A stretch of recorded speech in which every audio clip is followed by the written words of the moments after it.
Olá, gente, tudo bem? Eu sou o Rodrigo, professor de Biologia, e na aula de hoje a gente vai falar sobre o controle higiênico das atividades celulares, né? Então, basicamente, nós vamos falar sobre os processos que são orientados pelo nosso DNA, né?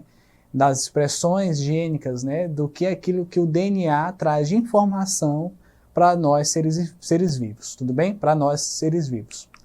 Ok, então todos os seres vivos, eles são organismos que têm a capacidade de passar para a sua geração futura as suas características. Isso é muito importante para a sobrevivência, né, da espécie, tudo bem? Então essa passagem da informação do pai, por exemplo, para o filho, ela acontece por causa das propriedades genéticas, né? Isso tudo está associado ao nosso DNA, ao ácido desoxirribonucleico. Ácido desoxirribonucleico, tudo bem? E o DNA, além de passar nossas características, né, ele também é responsável pelas nossas atividades, né? Então, o DNA, ele carrega as informações que vão dar as características do indivíduo. Então, DNA é nossa característica genótipa, é o nosso genotipo, que vai dar origem ao nosso fenótipo, que são nossas características externas, né? Então, nosso fenotipo, tudo bem? Tudo isso é chamado também de controle higiênico, tá? E esse controle higiênico nada mais é do que a síntese de proteína. Vamos usar o slide então.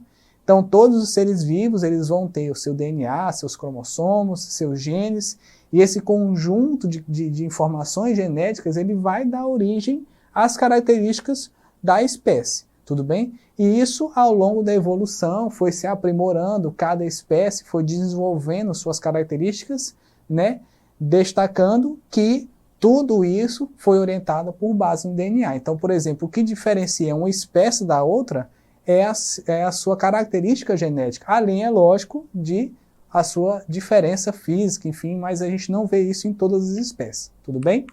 Então vamos continuar. Estabelecido esse princípio, no DNA a gente tem as bases nitrogenadas, tá? Essas bases nitrogenadas são os pedacinhos que compõem o DNA.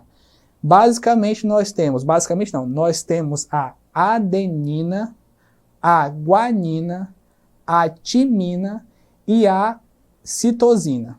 Além disso, nós temos a uracila. Por quê? Na linha, na cadeia do DNA, não existe uracila. Na cadeia do DNA, a base nitrogenada será a timina, o T. Já no RNA, que vai ser copiado a partir do DNA, nós vamos ter, substituindo a timina, a uracila, o Uzinho, tudo bem? Essas bases nitrogenadas elas são importantes porque elas vão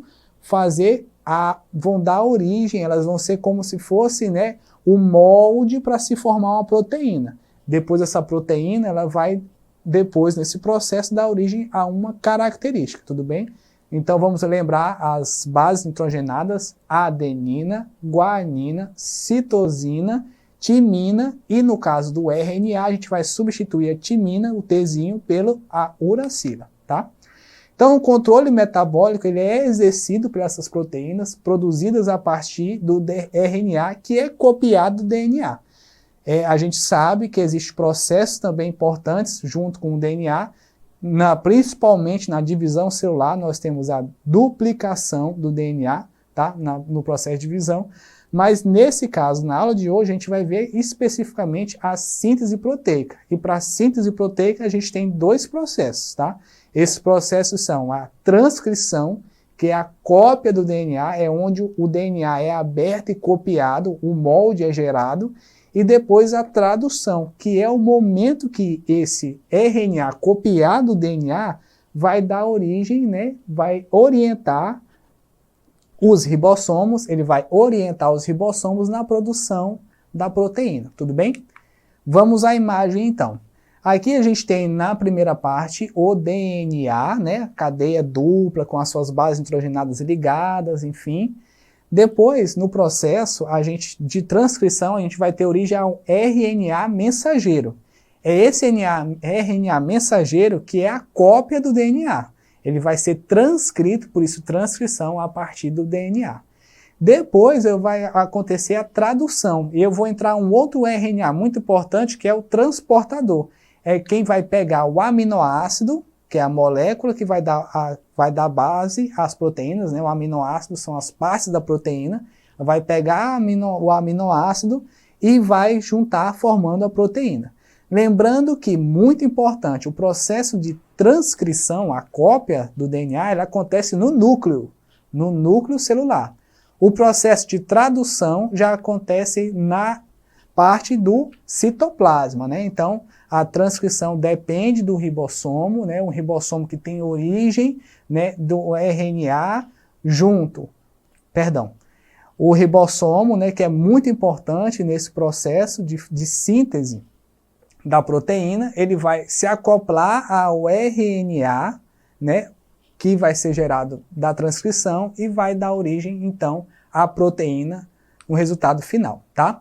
Então, os ácidos nucleicos DNA e RNA, eles são macromoléculas, tá? Então, eles servem, como eu disse até agora, para orientar a formação das proteínas. Em ambos, no RNA e no DNA, o esqueleto da molécula consiste pelas bases nitrogenadas, que são os açúcares, e os fosfatos e os fosfatos nucleotídeos, tá? Isso é comum. O que vai diferenciar? Como é que eu vou saber que eu estou vendo, né, uma orientação de um DNA do RNA? É a base, né, no caso, a timina e a uracila. Uracila sempre o usinho no RNA e no DNA eu vou ter a timina. Ok? Vamos à imagem então. Nesse caso, a orientação da transcrição, nós temos um momento que está acontecendo agora, é a transcrição. Eu vou ter a quebra, né, o RNA, eu vou ter a quebra, o RNA helicase, aquele mesmo também que vai atuar na duplicação também do DNA. O RNA helicase, ele vai abrir essas cadeias do DNA e nesse momento o RNA polimerase vai se acoplar ao DNA e vai fazer a transcrição, a cópia, substituindo. Onde eu tenho citosina, eu vou substituir por guanina. Onde eu tenho timina, eu vou substituir por uracila. Então, essa substituição vai dar origem ao RNA mensageiro, aquele que vai carregar a informação que vai ser copiada. Tudo bem? É importante também a gente lembrar que esses processos eles vão acontecer lá no núcleo celular. Quando o RNA mensageiro sai carregando aquela cópia transcrita do DNA, ele vai para o citoplasma. Lá, vamos ver a imagem, ele vai encontrar o ribossomo. Essa organela ela vai ter dois sítios de ligação, um sítio A e um sítio B. Lembrando que esses sítios sempre vão ser iguais no começo, tá? Toda proteína ela tem os dois códons, né? As duas trincas de bases nitrogenadas iguais, tá? Lembrando que um códon é 3 bases nitrogenadas juntas, tá? E quem é que vai ler, quem é que vai trazer esse aminoácido para a formação da proteína? O anticódon. Então, eu vou ter também o RNA transportador com o anticódon daquela cadeia que vai acoplar lá no ribossomo, no sítio do ribossomo, e vai carregar um aminoácido. Consequentemente, cada um aminoácido desse vai se ligando a outro e vai dar origem à proteína. Existem proteínas dos mais diversos tamanhos, tá?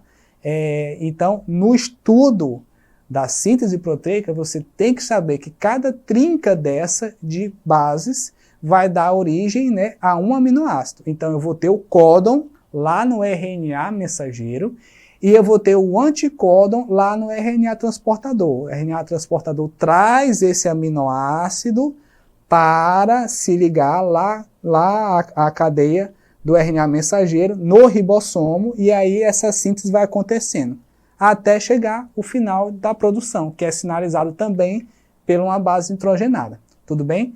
Então, lembrando que esse processo ele é importantíssimo no crescimento celular, na produção das características, tá? E recordando mais uma vez, para fixar bem, nós temos a transcrição, que vai acontecer lá dentro do núcleo, e a tradução, que é a produção em si da proteína, no citoplasma celular. Tudo bem? Lembrando que as organelas que vão fazer parte desse processo, né? A gente tem, além do núcleo, claro, onde vai estar o DNA, o ribossomo. Então, o ribossomo é uma organela importantíssima na síntese proteica. E é lógico, consequentemente, também o retículo endoplasmático, que é onde lá a maioria dos ribossomos vão estar aderidos, enfim. Mas esse não vem o caso. O caso é, a gente precisa saber que a transcrição ocorre no núcleo e a tradução vai acontecer fora do núcleo, já no citoplasma. Existe um processo também chamado splicing, que acontece antes da saída do RNA mensageiro para, né, fora do núcleo, tá? Mas isso também merece um pouco de atenção. Em casa, nas revisões de síntese proteica, não deixem passar também esse processo que é importante, onde ele vai reduzir esse RNA mensageiro para que a cópia seja mais rápida e a síntese seja eficiente, tá? Lembrando que a molécula de DNA ela é gigantesca, tá bom? Vamos ao resumo. Eu deixei um resumo, né, um mapa mental que vai ajudar vocês no estudo da síntese proteica.